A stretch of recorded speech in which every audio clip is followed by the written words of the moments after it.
their future self. Ngayong taon ng 2025, nakaupo ako rito at nararamdaman ang pamilyang na bigat ng 1,000 deadline na nakalagan sa akin. Ang hangin ay puno ng amoy ng mga lumang libro at instant na kape. Isang malakas na halo ng stress sa akademya.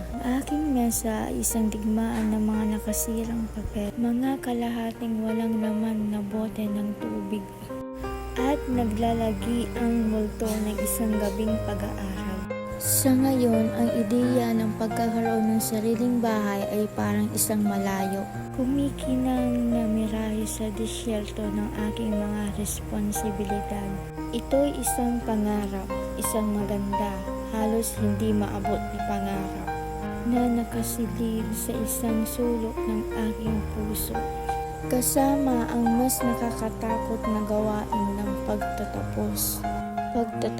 Ang salitang mismo ay parang mabigat, puno ng inaasahan ng tagumpay, ang presyon upang gumanap, ang takot sa pagkabigo.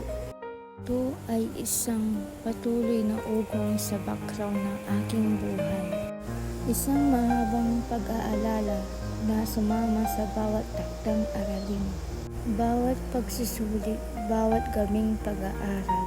Patuloy ako nakikipaglaban sa orasan, isang walang humpay na kalaban na tila determinado na nakawin ang bawat mahalagang sandali ng aking araw. Ang pamamahala ng oras ay parang hindi isang kasanayan kundi isang malupit na biro.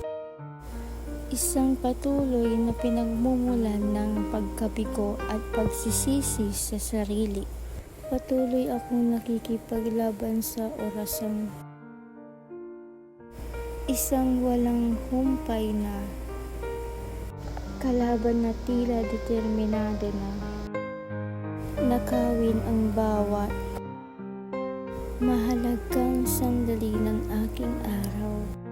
Ang pamamahala ng oras ay parang hindi isang kasanayan kundi isang malupit na biro. Isang patuloy na pinagmumulan ng pagkabigo at pagsisisi sa sarili. Pinagtatatapatan ko ang mga klase, part-time na trabaho upang matulungan ang pagpupondo ng malayong pangarap na bahay. At sinusubukan kong mapanatili ang ilang anyo ng panlipunang buhay. Ang resulta ay isang patuloy na estado ng banayad ng pagiging labis na labis.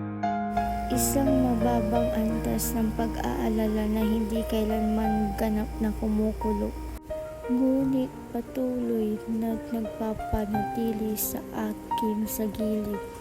Ngunit sa gitna ng kaguluhan,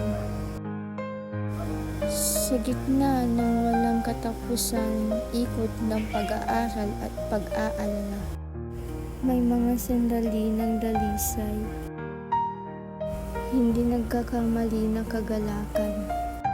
Naaalala ko ang pakiramdam ng pag-asa, ang halos walang muwang na optimismo na nag-apoy sa aking mga unang pangarap na magkaroon ng bahay at makapagtapos.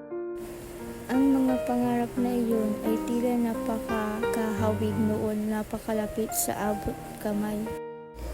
Ngayon nararamdaman silang medyo malayo, medyo mas mahirap. Ngunit hindi nangangalahulugan na nawala ang kanilang kapangyarihan. Patuloy silang nagniningning sa loob ko, isang patunay ng aking mga hangarin, ang aking mga ambisyon, ang aking hindi matitinag na paniniwala sa isang mas magandang kinabukasan. Ang liham na ito ay isang paalala sa aking hinaharap na sarili. Isang mensahe mula sa isang panahon ng pakikibaka at pag-aalala, isang patunay ng pagiging matatag na nagdala sa akin hanggang ngayon. Sa pagmamahal at pag-asa at marahil ng kaunti pang stress, your